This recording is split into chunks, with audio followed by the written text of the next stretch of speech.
Hello and welcome to Market Domination Overtime. Stocks ending the day lower here, led by a rout in tech stocks. Our very own Jared Blickery has those headlines. Jared. Thank you. Pretty broad risk-off day here. Let's check out the Wi-Fi Interactive behind me. And we'll first take a look at the Dow Jones Industrial Average. You can see here the intraday price action putting it at the lows of the day, basically. That's where it closed. Never a good sign to see all that selling in the final hour, especially the last 30 minutes. Here's the NASDAQ Composite. Very similar story, closing pretty close to the lows of the day there that it reached in the final minutes, off about 2%. And then the S&P 500 down 1.5%. Very similar chart, just down a little bit less. And let's check out the small caps as well. Russell 2000 also down about 2%, but didn't see quite the volume of selling in the final hour that we did in some of those other indexes. And then in large cap sector land, utilities up 1.5%, consumer staples up nearly 1%. By the way, that's a record high, the only major one I saw today. And then real estate also in the green. Those are defensive sectors, so this was a pretty negative risk-off day, just kind of confirming that thesis. Here's tech at the very bottom, down 2.63%. Financials also off 2%, and then at energy and communication services, those were underperforming the S&P 500 here. And looking into the NASDAQ 100, a lot of red and also some dark red. You're going to notice Apple there down about 5% in the lower left. Broadcom down over 3%, and if I pull up the semiconductors, you're not going to see a whole lot of green. Some of the best performing stocks this year and over the last year, Western Digital and SanDisk, well, they closed in the green 3% and 5% respectively, but other than that, kind of, I don't want to say bloodbath, but a lot of dark red.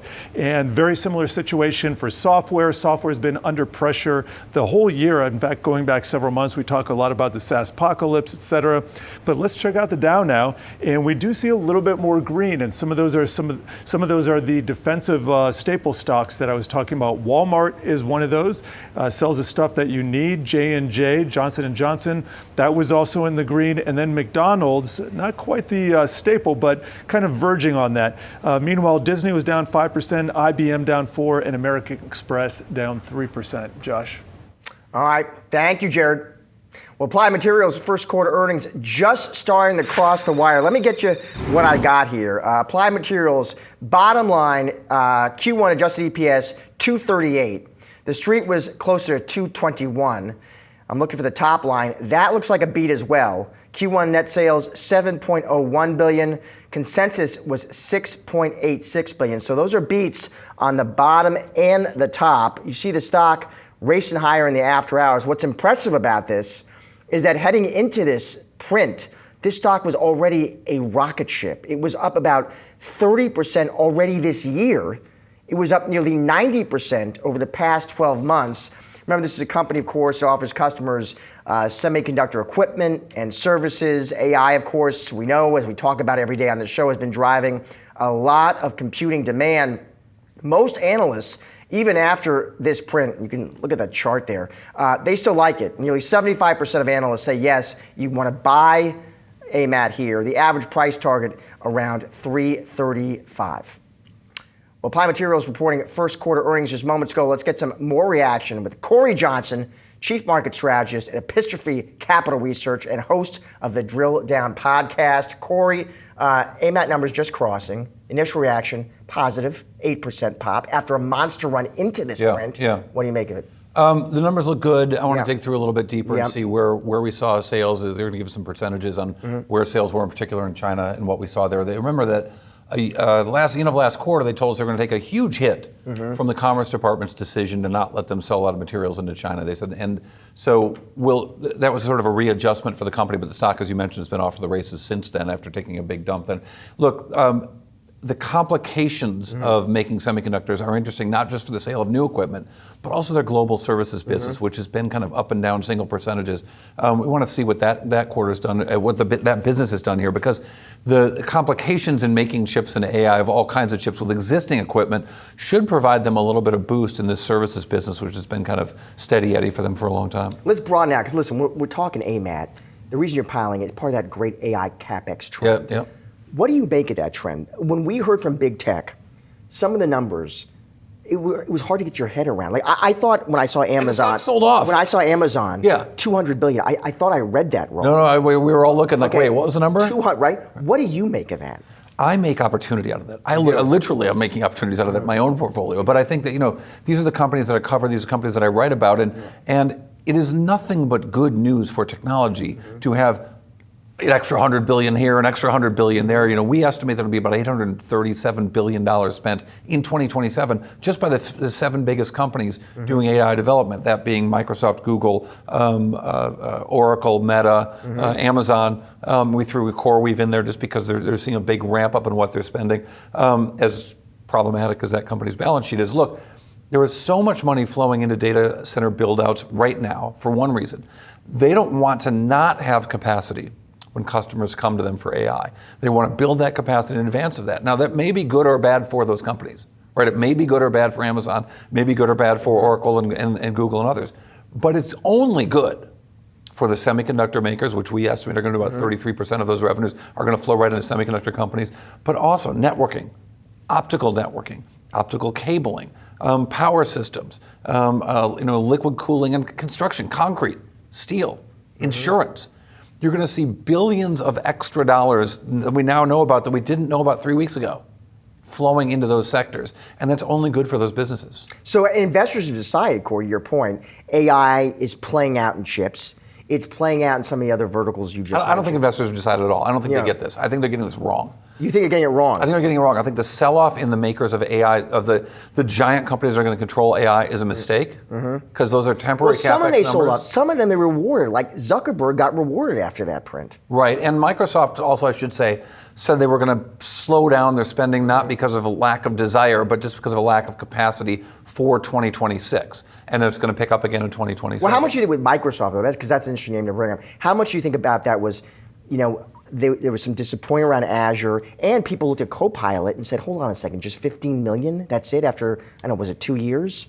We'll see. Surely there will be losers with the winners. Yeah. And I'm not talking about the scams, which is a whole other story, which I love to talk about, as you know. Yeah. But I think that what we're seeing here is these investments in AI. Yeah. It's hard to pick who's going to do it well and someone's going to screw it up. Is it going to be Microsoft? Is it going to be IBM? Is it going to be Oracle? I don't know. I should mention I'm an Oracle shareholder, which has been quite a ride, up and down and up and down again. I've placed some bets for my own portfolios, and we write research about all these companies.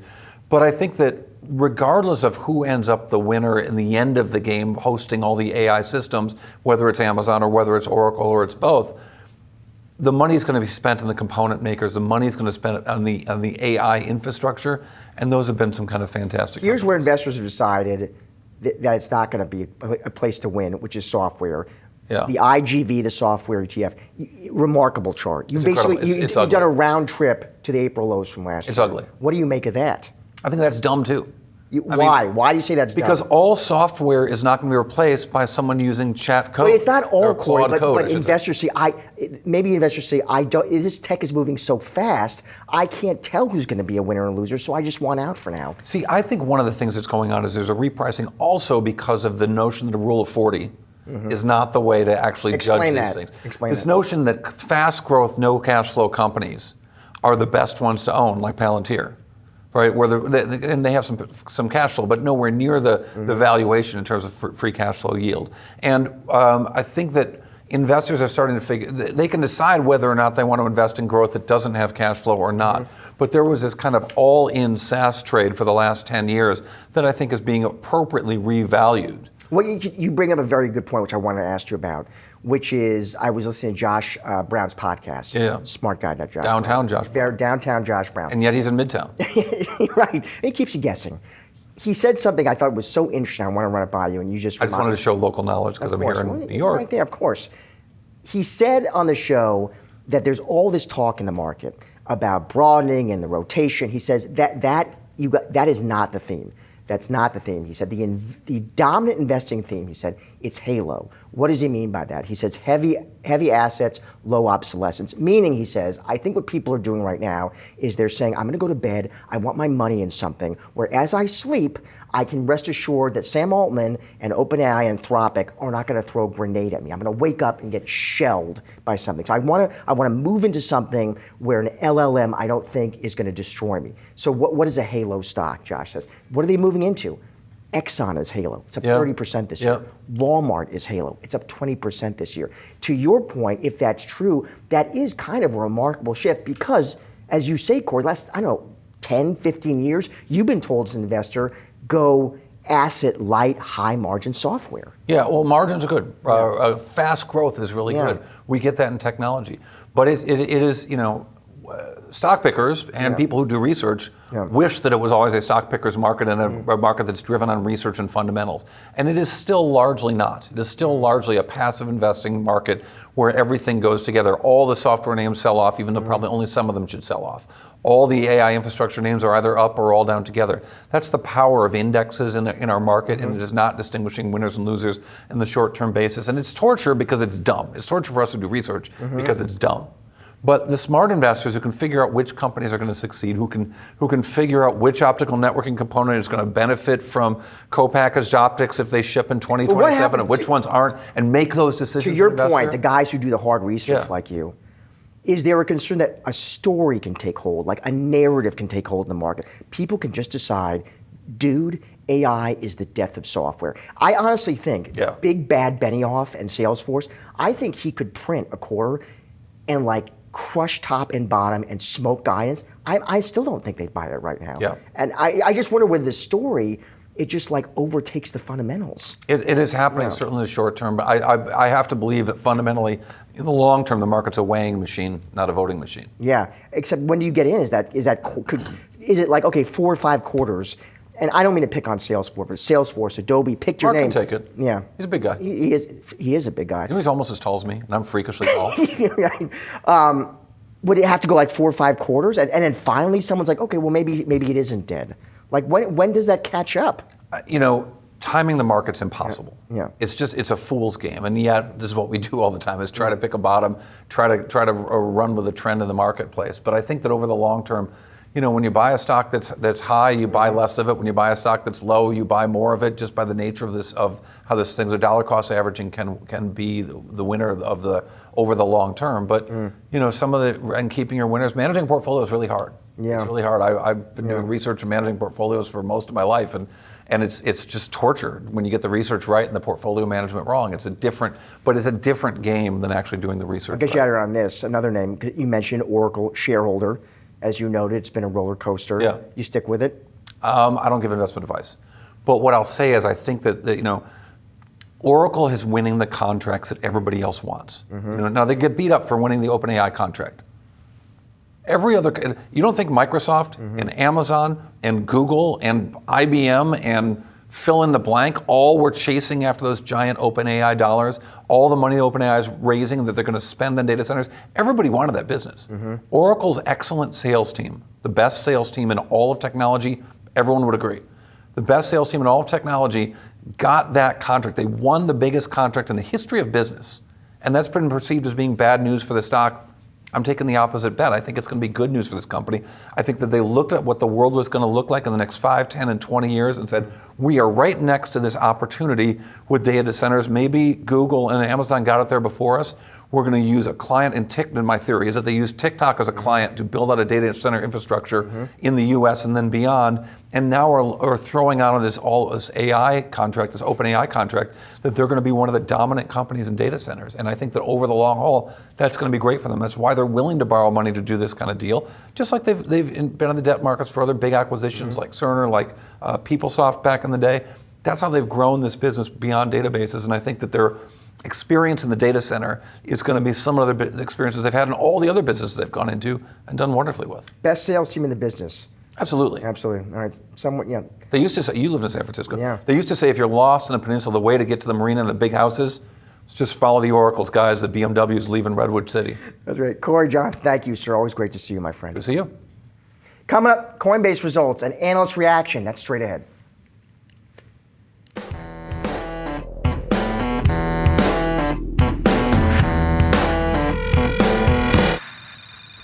Time for some more earnings. Taking a look now at fourth quarter results from Coinbase. Let's get you those. Q4 adjusted EPS 66 cents. It looks like the street had penciled in 86 cents. Q4 adjusted EBITDA 566 million. The street was closer to 657 million. I'm looking for revenue. There it is for Q4, 1.78 billion. The street was closer to 1.83 billion. For transaction revenue for Q4, 983 million. The street was closer to 1.02 billion. Looking for guidance, there it is. Q1 subscription and services revenue. They're calling for 550 million to 630 million. Don't see a comp yet on that. They are citing lower average crypto prices and staking protocol rates. Keep in mind, this one, we're not doing a whole lot here in the after hours. Heading into this one, it had been rough. We were down more than 30% already this year. You were down more than 40% over the past 12 months. Their concern, of course, has been a slide in crypto prices, that the downturn in Bitcoin and what that would mean for the company's financials, both now and ahead. Having said that, just looking here, most analysts who cover this name still clearly think the risk reward attractive. Nearly 60% have a buy. The average target per Bloomberg is around 314. For a deeper dive into Coinbase's quarterly results, let's welcome now Citizens Director of Financial Technology Research, that would be Devin Ryan. Devin, great to see you. So Coinbase just printed results. Get me your take. What do you make of the print? Hey, Josh. So we knew it was going to be a pretty tough result. We can track volumes daily here, so we knew volumes were going to be down quite a bit. They actually did a little bit better than my model, a little bit worse than the street, but it was going to be a tough quarter given the challenge with volumes, challenge with prices. I think ultimately we've been in a little bit of a negative feedback loop here with price and volume kind of connecting together. And the question really is what's going to break that. And I think that's what the market's looking for. But it's definitely been, I think, a negative story. But when we zoom out, there's been progress in the industry in terms of kind of moving towards blockchain activities. And I think there's a couple things we're looking for that could maybe break this kind of downward spiral we've been in. What would those things be, Devin? What's on your radar? Yeah, well, I think the biggest ones are getting more confidence around legislation. So this Clarity Act has been progressing but kind of stalled and then picking back up. We think very high likelihood that gets done, and then that really gives, I think, the signal for a lot of institutions to be able to join this industry with real capital. So, when you zoom out and look at firms like BlackRock and a lot of the kind of traditional financial institutions that are really week by week announcing more activities in blockchain, that's going to happen on the blockchain, and that's going to drive demand for tokens. So we think that we're kind of in this transition period right now where a lot of the excess speculation is coming out of the market. That's a good thing long term. It's kind of painful near term, but then we're kind of transitioning to a stronger base where the blockchain as a technology actually gets used in the economy, and all the signs are pointing towards that. But I think Clarity Act passing is one big one, and then some other kind of landmark announcements from institutions entering will also, I think, bring some confidence. We expect that's going to happen over the next couple months. Devin, just on the Clarity Act, the tension over that, Devin, between Coinbase, Brian Armstrong, and the big banks. I mean, you've seen the stories and the reporting. I mean, wow, has that gotten tense and personal and testy? Sounds like some friction at Davos. I mean, you cover kind of both sides there. What do you make of that? Who's right? And how do they resolve this? Yeah, well, it's never pretty to make the sausage in public, and I think that's kind of what's happening. But this is also negotiating in public. But I think there's a lot of actually a lot of reasons why both sides want to get something done. So on one hand, if the Clarity Act doesn't progress, then you're left with the Genius Act. And the Genius Act, I think, from a lot of traditional financial institution side is not great. And so they want to see something pass here. And then for the industry, I think a lot of the industry wants to get to a compromise. Coinbase obviously has had kind of a hard line on this interest pass through. The reality is that if Coinbase wasn't passing through the interest, they would be about $500 million more profitable immediately. So in terms of earnings today, it would actually be a big boost for Coinbase, especially when people are picking on earnings. I would kind of flag that piece for them. But I do think that we're going to get to a compromise, and ultimately this is just kind of like public negotiation. But both sides really want to get a deal done, and Congress wants a win. And so that's where we would say the odds of this getting done probably the next couple of months is actually really high, even though some of the news may seem like it's not moving positively.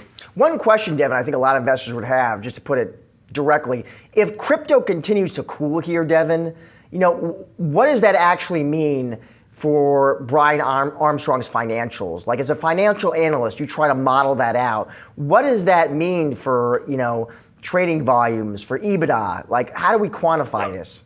Yeah, so it's a great question. There's definitely a connection between prices and activity, because prices are going to correlate with adoption to some degree, people's interest in the space. But that goes back to my earlier point. I think we are in a transitory moment right now where we start to remove from, Bitcoin will always be an asset that is doing what it's doing and trying to become a bigger asset, but it will be volatile. I think a lot of these other tokens, you look at Ethereum, for example, the activity that's happening on Ethereum is growing, but we think it could grow exponentially when you get on the other side of market structure legislation.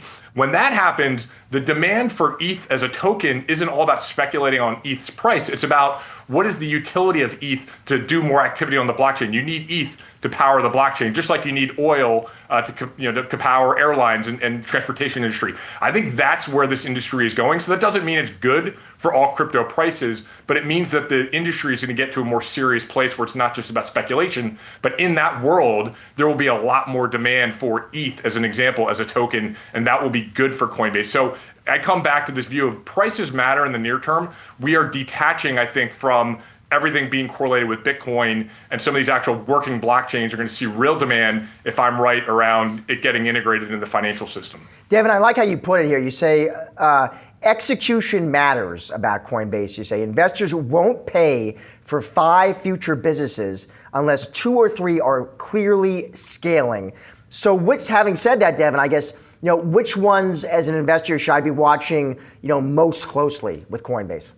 Yeah, so there's still so much attention on trading, because that's kind of where they have their roots, right? I would say people should be focusing on actual use of the blockchain, and Coinbase will have their hands in a lot of that. So stable coins, for example, they have a partnership with Circle. And so if you see stablecoin adoption in the economy accelerate, that will be very good for Coinbase. I think the broader theme of tokenizing other types of assets, they just announced something that I think is going to be really interesting, agentic AI plus blockchain. So having agentic agents essentially transacting, whether it's trading today, but over time doing micro lending and micro borrowing and payments. I think that AI and blockchain are going to be a really big marriage. And so we're kind of talking about these are future opportunities. The market right now wants to pay for earnings today, and I get it. And so that's why we've been in this kind of negative feedback loop. I think once we start to stabilize and then show signs that this is a technology that can grow exponentially, which has been our kind of base case, Coinbase is really one of the key plays on that, because it's about, our view of the Amazon AWS analogy. They're really about adoption of blockchain more than just trading of speculative crypto assets. And I think that's where we're going to evolve to over the next couple of years here. Devin, as always, so good to have you on the show. Appreciate that instant analysis. Thank you, sir. Good seeing you, Josh.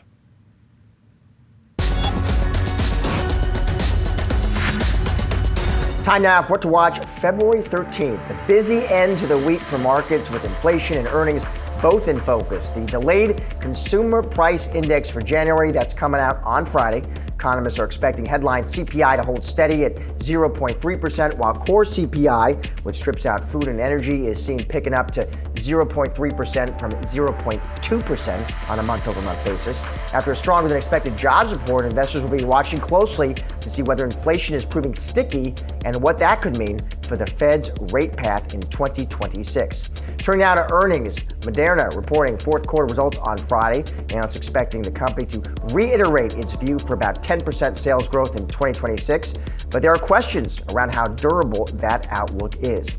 Looking at the consumer, Wendy's reports Q4 earnings on Friday. Analysts looking at same-store sales, those expected to fall in the high single digits, with U.S. comps likely pressured by tougher comparisons to last year promotional activity, including the Krabby Patty collaboration and a pullback from broad $1 discounts. And in energy, Enbridge posting fourth quarter results on Friday. Analysts forecasting EBITDA to be roughly flat year over year, keeping the company near the top end of its full year guidance range. Investors will be listening for updates on cash flow growth in 2026 and how currency dynamics could impact the outlook. That's going to do it for today's Market Domination Overtime. Be sure to come back tomorrow at 3 p.m. Eastern for all of your coverage leading up to and after closing bell. But don't go anywhere. On the other side of the break, it's asking for a trend, and I've got you covered for the next half hour with the latest and greatest market-moving stories. Stay tuned.